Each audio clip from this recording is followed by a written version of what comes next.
कामयाब कार्रवाई करते हुए डिस्ट्रिक्ट सेंट्रल नया नाज़िमाबाद से एक घर पे छापा मारा है और एक मुलजिम को गिरफ्तार किया है।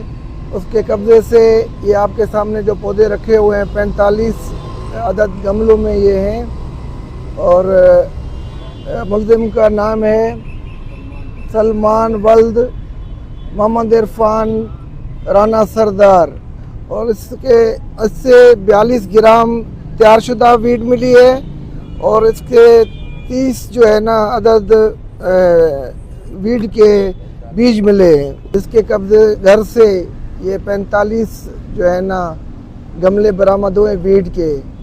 ये कारोबार काफ़ी अरसे से कर रहा था और मुख्तलिफ स्कूलों और कॉलेजों में इसका काम जारी था और इसके पीछे हमारे इन्फॉर्मर लगे हुए थे। आखिर हमने इसको आज गिरफ्तार कर लिया है और इससे तफ्तीश जारी है।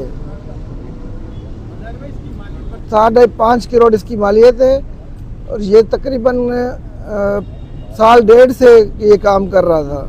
इसके मोबाइल से जो मालूमात मिली हैं तो इसने खुद लोगों को बताता था कि मेरे घर में ये वीड उगी हुई है, आपको जितना लेना है हमसे ले लें।